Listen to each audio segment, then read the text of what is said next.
I'm sorry, I really need to leave early for a date. A date? Important enough to walk out on this meeting?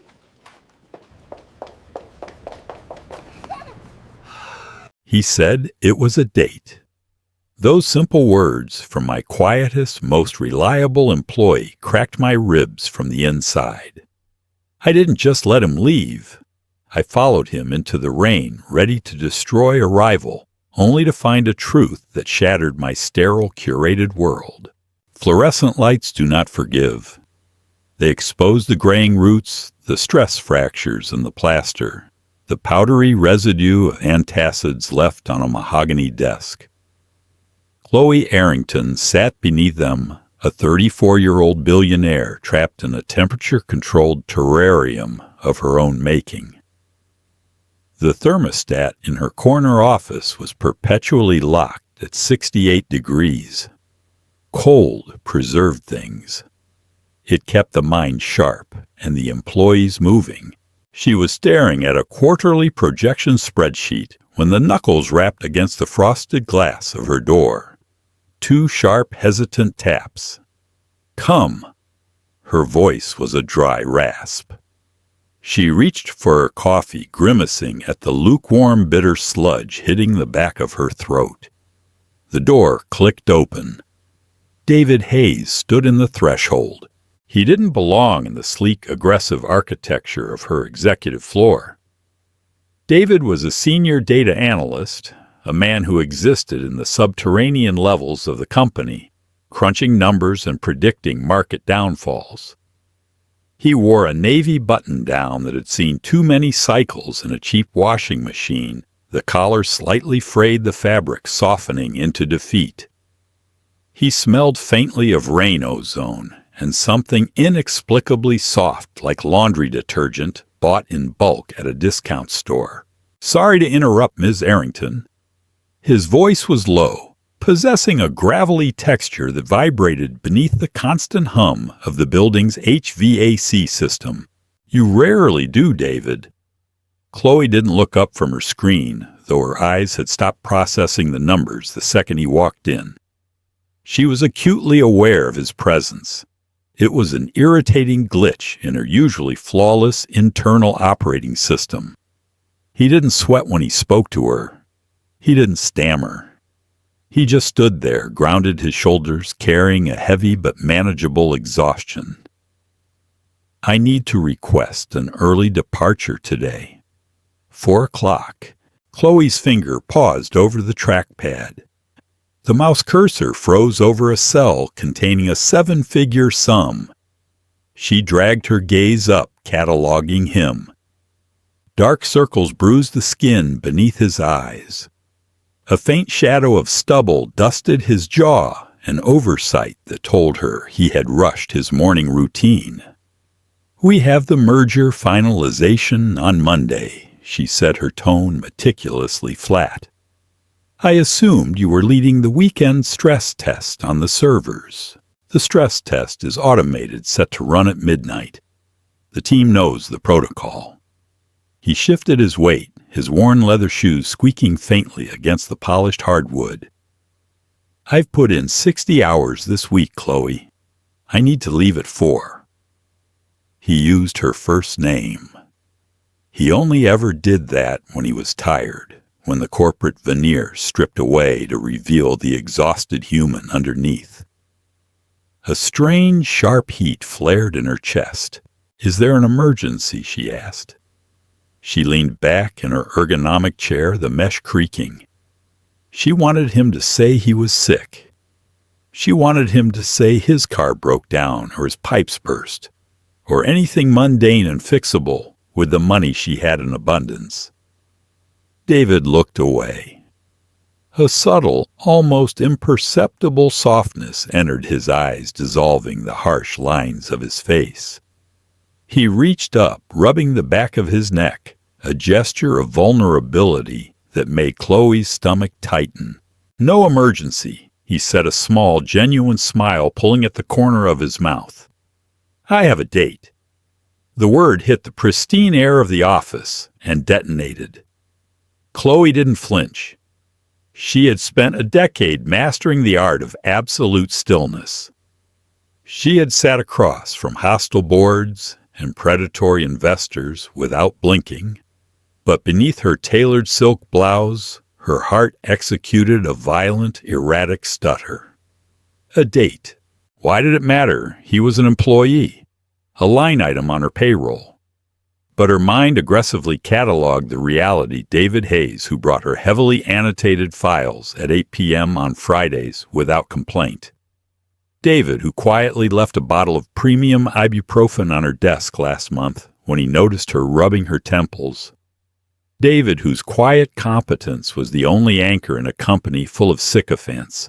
"I see," Chloe managed to say. Her throat felt coated in dust. She swallowed hard, tasting the stale coffee acid rising in the back of her mouth. A date. On a Friday afternoon. It's a special occasion. His smile widened just a fraction. A private joy that excluded her completely. I promised her I wouldn't be late. Her. The pronoun was a serrated blade. Chloe's jaw clamped shut so tightly her molars ached. She felt a sudden visceral hatred for this unknown woman. Who was she? Some bright, unburdened 20-something who had time for afternoon cocktails. A woman who didn't know the weight of 1,000 livelihoods pressing on her shoulders. Very well, Chloe said, her voice dropping a degree in temperature. She broke eye contact, staring aggressively back at her monitor. Ensure your files are uploaded to the shared drive before you leave. Have a pleasant evening, David. Thank you. You too, Chloe. Try to go home early yourself. He turned and walked out. The door clicked shut, severing the connection. Chloe sat in the silence. The spreadsheet blurred into meaningless gray lines. The air in the room felt entirely depleted of oxygen. She reached out with a trembling hand and picked up an expensive metal pen, gripping it until the sharp edges dug painfully into her palm. She welcomed the bite. It distracted from the sudden hollow cavern opening up in her chest. She was Chloe Arrington. She controlled shipping lanes, manufacturing hubs, and hundreds of millions of dollars. But sitting in her cold, quiet office, listening to the muffled footsteps of David Hayes walking away to meet someone else, she had never felt so utterly, pathetically bankrupt. By 3:45, the silence in the executive suite was deafening. Chloe had read the same paragraph on a legal brief 5 times, retaining nothing but the faint scent of ink. Her pulse throbbed in the webbing between her thumb and forefinger. She stood up.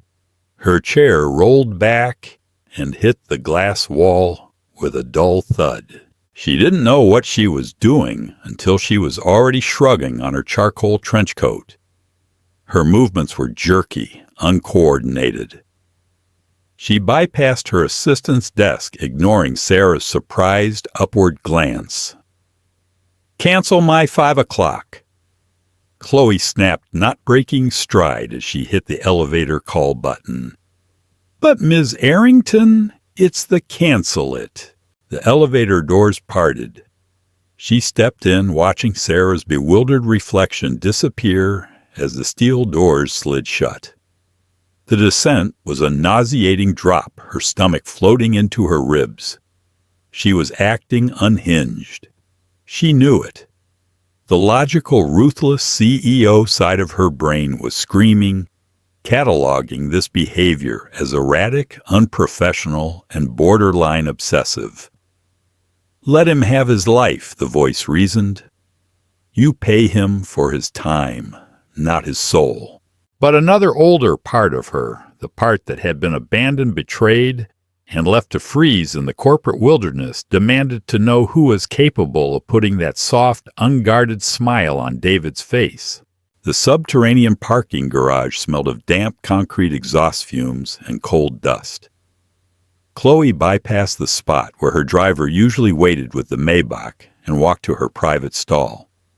She unlocked her personal car, a sleek black Porsche 911 that she rarely drove. She didn't want to be driven. She needed the tactile control of the steering wheel. She pulled out of the garage and idled half a block down from the employee exit. The rain had started a fine, miserable mist that coated the windshield in a greasy film. The wipers dragged across the glass with a rubbery squeak that set her teeth on edge. At exactly 4:03, David pushed through the revolving doors. He didn't have an umbrella. He just hunched his shoulders against the damp chill his frayed collar turned up, clutching a worn canvas messenger bag to his chest. He moved with a heavy, hurried stride toward the secondary lot where the mid-level staff parked. Chloe shifted the car into drive, her foot trembling lightly on the pedal. He got into a 10-year-old silver Honda Civic. The rear bumper was slightly dented, and the left taillight was patched with red, translucent tape. It was a humble, battered machine, a stark contrast to the leather-wrapped cockpit where Chloe sat surrounded by digital dials and polished carbon fiber. The Civic pulled out into the Friday afternoon traffic. Chloe followed. Tailing someone was not a cinematic experience. It was an agonizing, clumsy exercise in anxiety. The streets of the city were clogged with delivery trucks, aggressive taxis, and weary commuters. Chloe kept two cars between them, her knuckles bone white on the steering wheel. The air conditioning in the Porsche blasted cold air, yet a bead of sweat rolled down her spine, soaking into the silk of her blouse. She felt profoundly stupid. If he saw her, if he recognized the aggressive slope of her sports car in his rearview mirror, she would never be able to look him in the eye again. It would be the end of their strange, quiet dynamic. They left the financial district to towering glass skyscrapers, giving way to older brick-faced buildings. The rain fell harder, blurring the brake lights of the cars ahead into bleeding smears of red. The smell of wet asphalt and hot engine oil bled through the car's filtration system. He wasn't heading toward the trendy upscale neighborhoods where the city's young professionals drank overpriced martinis. He was driving east toward the working-class suburbs. The storefronts grew cheaper, pawn shops, laundromats, with flickering neon signs, discount grocery stores. Chloe's confusion deepened. Was his date a local someone he grew up with? The Civic finally slowed its blinker, flashing with an agonizingly slow rhythm. It turned into a pothole-riddled parking lot of a strip mall that had clearly seen its best days in the late 90s. Chloe drove past the entrance, her heart hammering wildly against her ribs, and pulled into the lot of a defunct gas station next door. She killed the engine. The sudden silence inside the cabin was oppressive, broken only by the rhythmic drumming of rain on the metal roof. She unbuckled her seatbelt. Her hands were shaking so badly she fumbled with the door handle twice before it clicked open. Stepping out into the rain, she instantly regretted her footwear. She was wearing $1,000 Italian leather pumps. The moment her foot touched the ground, she stepped into a shallow depression filled with oily puddle water. The cold seeped through the thin sole, instantly freezing her toes. She didn't care. She slammed the door shut and pulled the collar of her trench coat up around her ears, bowing her head against the drizzle. She walked toward the strip mall, keeping to the shadows of the overhangs. The air smelled of wet garbage, cheap exhaust, and frying grease. She tracked David's path. He had parked the Civic and was walking briskly toward a storefront anchored at the far end of the mall. Chloe stopped behind a concrete pillar leaning around it. Her chest heaved. Her lungs burned. She felt like a voyeur, a predator, trespassing in a world where she held no power. The sign above the door David walked into read Mario's Pizza and Arcade. It was buzzing the M and the O completely burnt out. A pizza parlor. Chloe thought the cynical machinery in her brain stalling. He rushed out of a multi-billion-dollar logistics firm, practically begged for time off to take a woman to a run-down Greasy Spoon arcade in the suburbs. She had to see her. She had to see the woman who commanded this level of devotion. Chloe stepped out from behind the pillar and walked toward the glowing, condensation-fogged windows of the pizzeria. The rain was coming down in thick, heavy sheets, now plastering Chloe's perfectly blown-out hair to her cheeks. She barely felt it. She crept up to the side of the large plate glass window of Mario's Pizza. The glass was opaque with steam and greasy condensation from the inside, layered with streaks of grime on the outside. She pressed her shoulder against the cold, damp brick of the building, leaning her face close to the glass. She wiped a small circle clean with the sleeve of her expensive coat, uncaring as the dark fabric soaked up the dirty moisture. Inside, it was a chaos of primary colors and loud noises. She couldn't hear the arcade games, but she could see the flashing strobe lights reflecting off the cheap linoleum floor. The air venting out from a nearby exhaust fan hit her face. A heavy, suffocating blast of garlic powder burned mozzarella and wet dough. She scanned the booths. It took her a few seconds to find him in the crowded, chaotic room. David was sitting in a red vinyl booth near the back. He had taken off his damp coat and rolled up the sleeves of his frayed navy shirt, exposing forearms dusted with dark hair. He was looking at his watch, his expression tense. He was waiting. Chloe held her breath. The cold water from the puddle had thoroughly soaked her right foot, sending aching cramps up her calf. But she remained motionless. Her stomach twisted into tight, painful knots. She braced herself to see the woman. She braced herself to see a beautiful, effortless creature slide into the booth. Someone who would reach out and touch David's hand. Someone who owned the spaces in his life that Chloe couldn't even buy access to. The bell above the pizzeria door jingled. Chloe couldn't hear it over the rain, but she saw the owner behind the counter look up. David's head snapped toward the entrance. Chloe watched his profile. The transformation was instantaneous and entirely devastating. The exhaustion, the corporate weariness, the heavy slump of his shoulders, it all vanished. His face broke open into a smile so vast, so blindingly pure, and full of unfiltered joy, that Chloe physically recoiled from the window as if she had been struck. She had never seen a human being look at someone like that. It was raw devotion. She forced herself to look back through the smeared circle of glass. She tracked his line of sight toward the front of the restaurant. A woman wasn't walking toward him. It was an older woman, perhaps in her 60s, wearing a thick raincoat, and her hand was gripped tightly by a tiny, chaotic force of nature.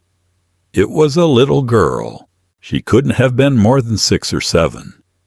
She wore a bright yellow raincoat that was entirely too big for her, and a pair of mismatched rubber boots, one pink one covered in cartoon frogs. Her dark hair was pulled into 2 messy, uneven pigtails frizzing wildly in the damp air. She was clutching a piece of construction paper in her free hand. The older woman let go of the girl's hand. The child zeroed in on the red vinyl booth. "Daddy!" Chloe didn't hear the word, but she read it perfectly on the little girl's lips. The girl took off, running her rubber boots slipping wildly on the linoleum. David didn't just stand up.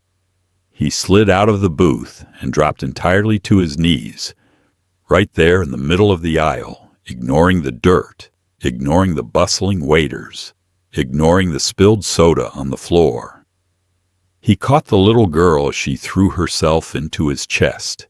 Through the thick, dirty glass, standing in the freezing rain, Chloe watched her stoic, unbreakable senior analyst bury his face in his daughter's messy hair.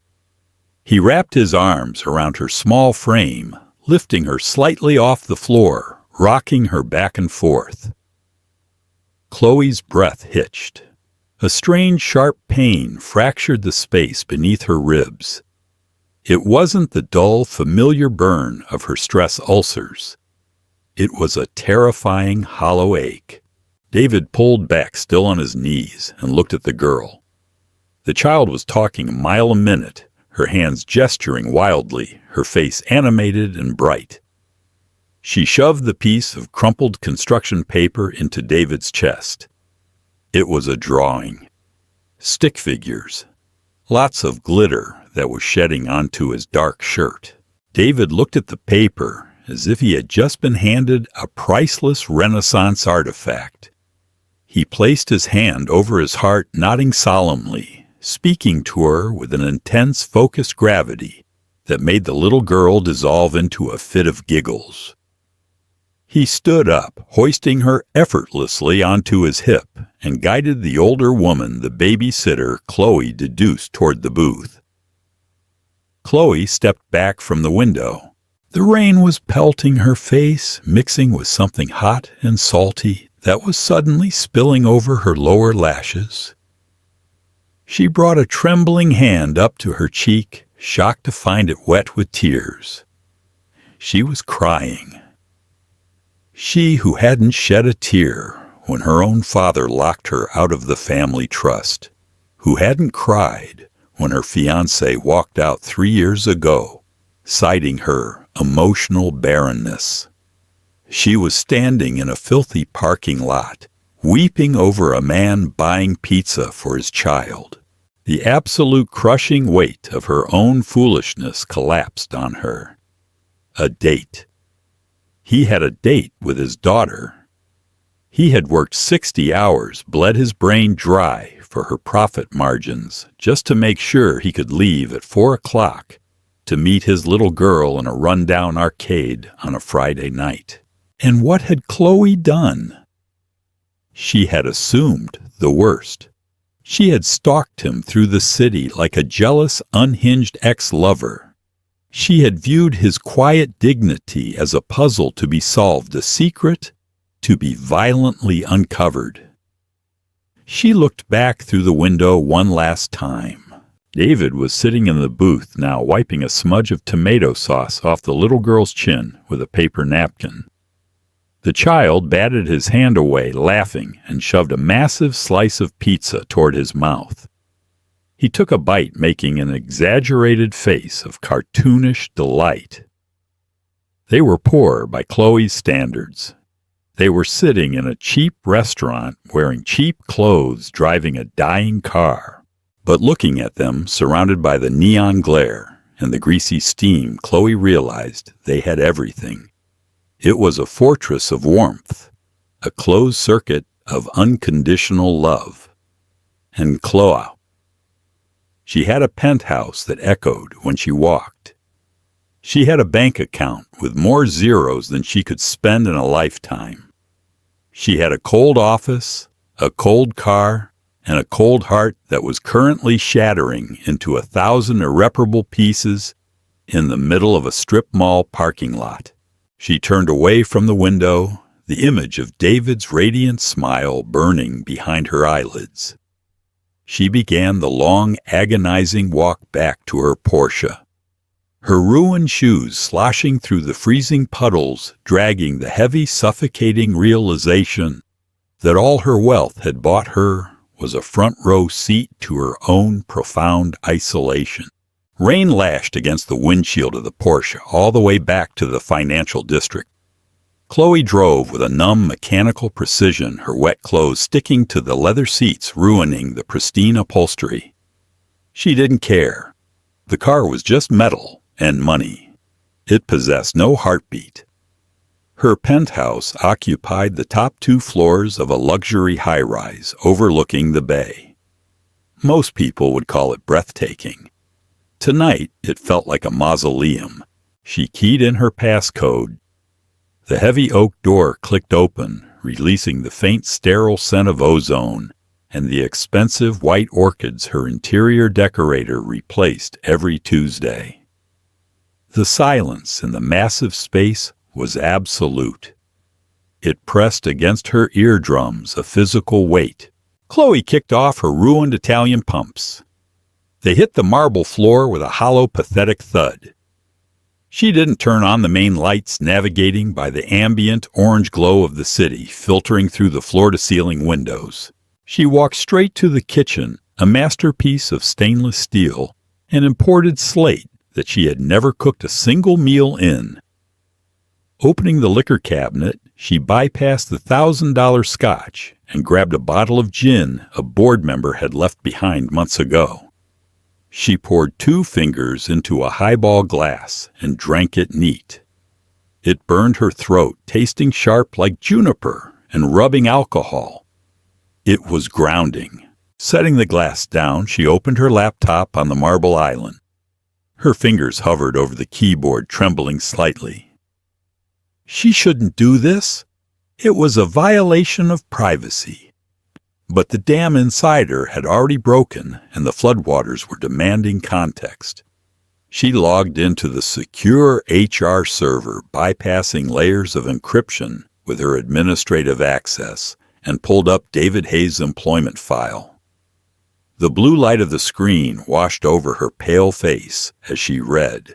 David wasn't just a data analyst.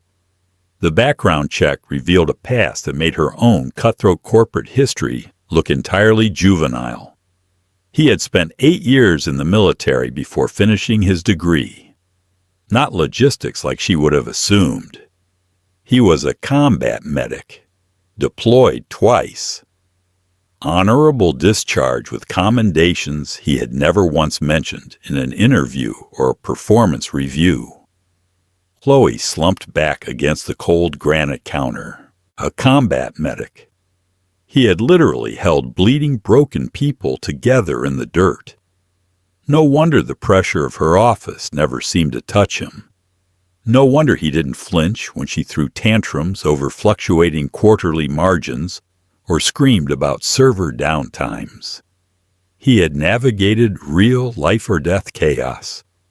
Her corporate emergencies were just noise to him.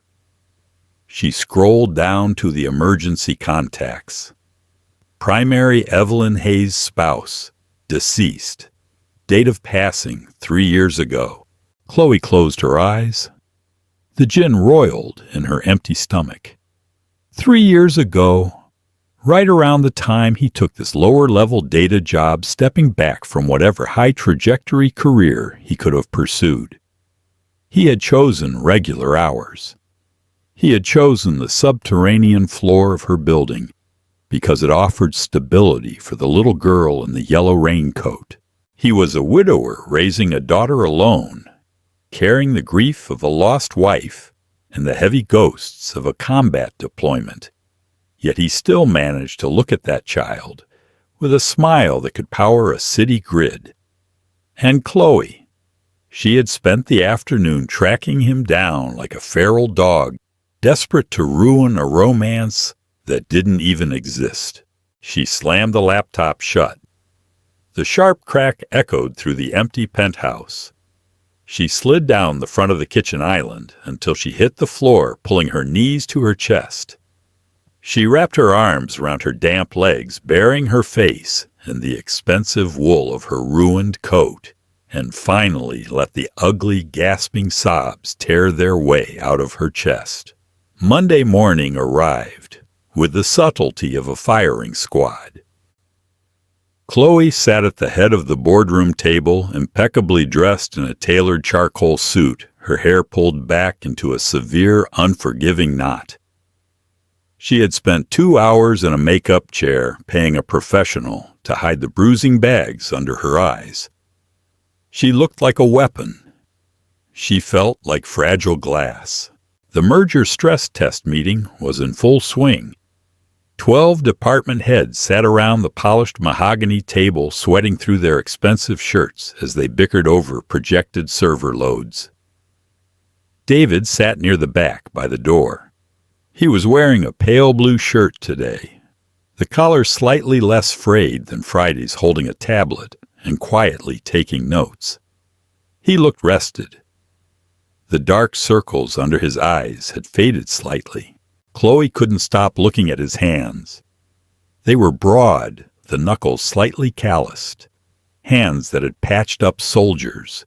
Hands that had folded construction paper covered in glitter. Every time he tapped the screen of his tablet, a phantom ache flared behind her ribs. "Ms. Arrington!" Chloe blinked, snapping her focus back to the present. The VP of Operations, a slick, over-caffeinated man named Peterson, was staring at her expectantly. "The server load," Peterson repeated, clearing his throat. "Hayes's team is projecting a 20% failure rate if we push the integration by Friday. We think he's being overly conservative." Chloe turned her gaze to David. He didn't shrink under the attention. He met her eyes squarely, his expression neutral, waiting. "David," she said. Her voice felt unnaturally loud in the acoustic perfection of the boardroom. "Defend your numbers." He stood up. "It's not conservatism, Chloe. It's structural reality. The legacy architecture of the acquired company has deep fragmentation. If we force the data migration without a patch, the servers won't just fail. They'll corrupt the existing backups." Peterson scoffed. "We can manage a little data loss. The board wants the merger closed. You can manage it until the clients realize their encrypted files are reading a scrambled code." David replied evenly, not looking at Peterson, keeping his eyes locked on Chloe. "I advise a 48-hour delay. I can write the patch, but I need the weekend." "Unacceptable," Peterson snapped. "We promised, approved." Chloe cut in. The room went dead silent. You could hear the faint, high-pitched hum of the overhead projector. Peterson looked as if he had been slapped. Chloe never approved delays. She broke people to meet deadlines. "Ms. Arrington, the optics," Peterson started. "The optics of a massive data breach are considerably worse." "Peterson," Chloe said coldly, her corporate mask sliding perfectly into place. "David will write the patch. We delay until Tuesday." She stood up, signaling the end of the meeting. "Everyone out. David, stay behind." The room emptied quickly, the executives scrambling to gather their folders, casting nervous glances at David as they filed out. The heavy double doors clicked shut, leaving them entirely alone. Chloe walked over to the floor-to-ceiling window, looking out over the gray sprawl of the city. Her heart was beating a frantic, irregular rhythm against her breastbone. She didn't know what she was doing. She had no strategy. She just knew she couldn't let him leave the room yet. "The patch will take time," David said behind her, his voice breaking the heavy silence. "I'll need to pull some late nights this week." "No." Chloe turned around. She gripped the back of her leather chair, her knuckles turning white. "No late nights," she said, her voice tighter than she intended. "You will work from 9 to 4. You will leave at 4 o'clock every day. If the patch takes longer, we delay the merger another week." David frowned, taking a slow step forward. The professional detachment in his eyes fractured, replaced by cautious confusion. "Chloe, that's not how this works. I told you I'd handle it. I don't need a reduced schedule." "I am mandating it." "Why?" His voice dropped an octave, the gravelly texture returning. "Is this a punishment for Friday? Because I asked to leave early." "A punishment?" Chloe let out a harsh, bitter laugh that sounded like tearing metal. "God, no. It's the opposite." "Then what is it?" He crossed his arms over his chest. He wasn't intimidated by her. He never had been. It was the veteran in him, she realized. He was assessing her the way he would assess a volatile variable in a hostile environment. "I looked at your file, David." The confession spilled out of her before she could stop it. "I pulled your HR records." His jaw tightened instantly. The soft, tired employee vanished, replaced by a rigid, guarded wall. "That's a breach of protocol, unless I'm under review." "You're not under review. Chloe faltered. The words were choking her. She had spent her entire adult life burying her vulnerabilities under piles of cash and NDAs. Stripping herself bare in a conference room felt like walking into a fire. She looked at the carpet. "I followed you on Friday." The silence that followed her confession wasn't just heavy, it was suffocating. The hum of the projector seemed to amplify a screeching backdrop to the total collapse of her professional dignity. "You what?" David's voice was dangerously quiet. Chloe forced her head up. She had to look him in the eye. She owed him that much pain. "When you said you had a date," she started, her voice shaking violently. "I lost my mind. I don't know what I thought. I assumed you were meeting some woman. I was jealous. God, it sounds so pathetic, saying it out loud. I drove my car to the suburbs. I parked across the street from the pizzeria. I stood outside in the rain and looked through the window." David stared at her. His eyes were wide, dark, and utterly unreadable. His chest rose and fell in a slow, controlled rhythm, the only sign of the adrenaline likely spiking in his blood. "You followed me to Mario's." He stated it not as a question, but as a grim, undeniable fact. "I saw her." Chloe's voice cracked. A single hot tear escaped her left eye, cutting a burning path through the expensive foundation on her cheek. "I saw your daughter. I saw the yellow raincoat. I saw the way you looked at her. I saw everything." David took a sharp breath, his posture going completely rigid. "Don't." "David, don't talk about my daughter." His voice cracked like a whip. It was an order, not a request. The combat medic was suddenly front and center, defending his perimeter against a recognized threat. Chloe flinched, physically recoiling. "I'm sorry. I know I crossed a line. I know it's unforgivable." "Why?" he demanded, taking 2 aggressive steps toward her, bridging the distance between them. The sterile smell of the boardroom was suddenly overwhelmed by the faint, grounded scent of his laundry detergent and the raw heat of his anger. "Why would you do that? You own this company. You own my time. You pay me well. Why do you care what I do at 4 o'clock on a Friday?" "Because you were happy." Chloe shouted the words, tearing out of her throat, ragged and ugly. David stopped dead in his tracks. Chloe gripped the leather chair so hard her fingernails bit into her own palms, drawing tiny crescents of blood. She was shaking uncontrollably, now the impenetrable CEO facade shattering completely, leaving behind nothing but a terrified, lonely woman. "Because you were happy," she repeated, her voice dropping to a raw whisper. "Because you walked out of this freezing, miserable building and you had somewhere to go, someone to be with.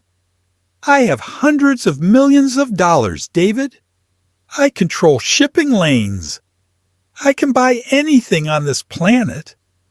But when I go home, I walk into a penthouse that smells like bleach, and nobody cares if I live or die." She wiped furiously at her cheeks, smearing her makeup, abandoning any attempt at grace. "I wanted to see who could make you smile like that," she confessed, her voice thick with self-disgust. "I wanted to ruin her, because I am empty. And when I saw that it was a little girl, When I realized you were a widower, working yourself to the bone just to buy her pizza." She choked on a sob, pressing her knuckles against her mouth. "It broke me. I realized I am a monster." David didn't move. He stood 3 feet away from her, his anger slowly draining out of the room, replaced by a heavy, complicated exhaustion. He looked at her not as his boss, not as a billionaire, but as a deeply wounded, bleeding human being. The silence stretched out fragile and tense. Chloe turned away, unable to bear the pity she expected to see in his eyes. "I will draft a severance package for myself," she said hollowly to the window. "I will step down from day-to-day operations. I will ensure you are promoted to VP of Logistics with a salary that allows you to hire the best care for your daughter. You won't have to see me again." She waited for him to walk out. She waited for the sound of the heavy double doors clicking shut, sealing her fate. Instead, she heard the faint squeak of a leather chair being pulled out. "Sit down, Chloe." She froze. She turned her head slowly. David was sitting at the head of the table, his tablet pushed aside. He leaned forward, resting his elbows on the mahogany surface, his hands clasped loosely together.